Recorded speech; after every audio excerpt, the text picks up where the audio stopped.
Capítulo X. María organiza la propagación de las doctrinas de Jesús. Con la muerte de Esteban aún se horrorizaron más algunos de los escogidos como apóstoles, entre ellos Pedro, que procuraba ahuyentar de sí las sospechas por lo que acudía al templo, y esta pusilanimidad dañaba muchísimo a las doctrinas de libertad que había oído a Jesús, lo que originaba discusiones porque además era celoso de creerse el primero y el acertado por ser el más viejo. Mateo seguía con gran provecho sus prédicas en Samaria y empezó a circular un manuscrito bajo su firma, que compró Saulo cuando marchó a Jerusalén con grandes remordimientos por la muerte de Esteban, y en el manuscrito rememoró toda la doctrina secreta de la escuela de Gamaliel y cómo había recibido las abluciones de agua en el Jordán de manos de Juan, coincidiendo eso con algunas palabras de Jesús dichas a Nicodemo: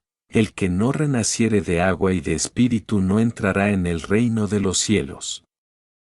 Él se fue a Antioquía y abrió la primera iglesia cristiana con el bautizo de agua. Era importante esto, porque llevaba las doctrinas de Jesús, a quien Saulo no había visto ni oído, y conocía a Pedro y algunos otros apóstoles porque los había perseguido. Y ahora él predicaba aquellas doctrinas con más la escuela de Gamaliel, que eran cabalísticas o secretos basados en las escrituras y las profecías y el testamento de Abraham, pero sobre todo con la ley del Sinaí, por lo que eran contra todo culto externo o fuente de religión dogmática. Pero he aquí que Pablo empezó a culpar a los judíos de la muerte de Jesús al que llamaba Cristo, por coincidencia de las escrituras en las que era muy versado, y Pedro por su celo de ser el primero, pues el maestro le había confiado ciertos secretos, y amonestado por María, Jaime, Santiago el mayor y Juan, que componían como un consejo. Pedro hubo de reivindicar por escrito los derechos que tenía sobre Pablo, que no estaba autorizado, y se promovió una agria polémica entre Pedro y Pablo. Jaime,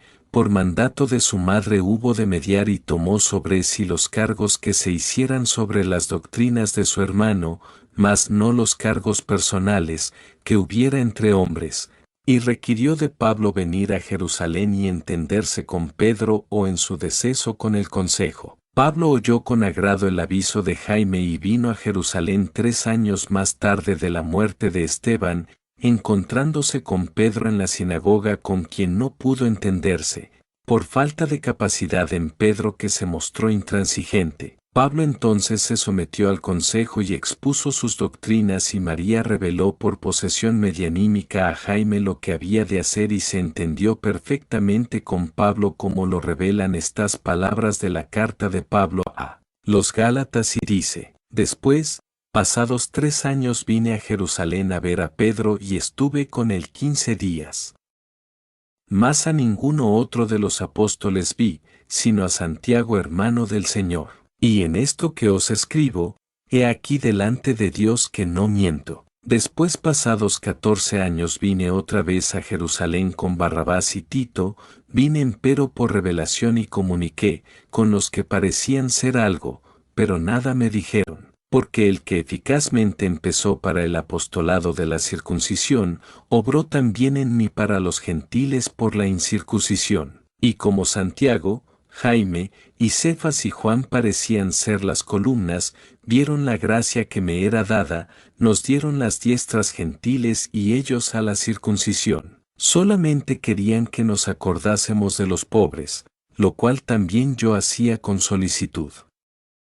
Empero viniendo Pedro a Antioquía le resistí en su cara, porque era de condenar. Porque antes que viniesen unos de parte de Santiago, corría Pedro con los gentiles, mas como vinieron se retrajo y apartó de ellos, teniendo miedo de los que eran de la circuncisión. Mas como yo vi que no andaban derechamente conforme a la verdad del Evangelio, dije a Pedro delante de todos: si tú, siendo judío, vives como gentil y no como judío, ¿por qué constriñes los gentiles a judaizar? Esto es lo que dice Pablo para justificarse públicamente entre los Gálatas, y los anoto solo para fortalecer la verdad de que María era el único apóstol de su Hijo Jesús, que Jaime llevaba la carga dirigido por ella y le ayudaban pocos, aunque todos tuvieron celos por Jesús, pero que no se quería que lo tuvieran por él, sino por la doctrina, y esto no lo entendían apenas más que Juan y Santiago el mayor, Cefas,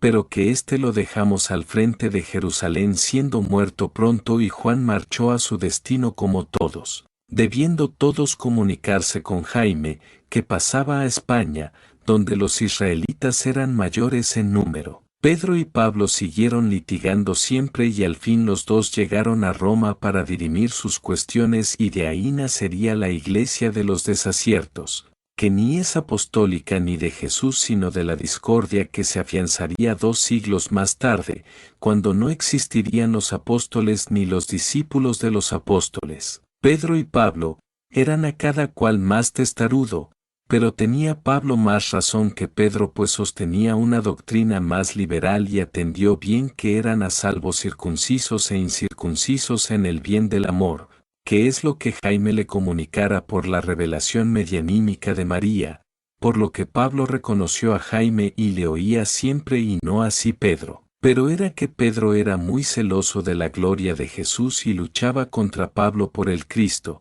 pero no sabían ni Pedro ni Pablo que era la hora de dar vuelta al dragón, lo que obligó al Espíritu de verdad a revelar el Apocalipsis, y Juan lo comunicó a las 7 iglesias de Oriente como lo fue mandado. María ha cumplido ya con su deber de apóstol de su Hijo, distribuyendo a los apóstoles por toda la tierra, hasta en la India donde fue Javier, y pasando Jaime a España, ella se marchó a Samaria donde vivía Efraín su otro hijo, pero este un tanto herido, aun creyéndose deshonrado por la muerte de Jesús y porque decía que había Jesús renegado de sus padres llamándose Hijo de Dios, mortificaba de continuo a María, que se sentía desfallecer por falta de amor y ambiente, y con sus 60 años tan amargos, decidió ir en busca de la vida que le faltaba. Aquí he de hacer notar cómo no fueron ni Jesús ni María los que mandaron a Jaime al lado de Jesús, sino la justicia del Padre que así lo requería,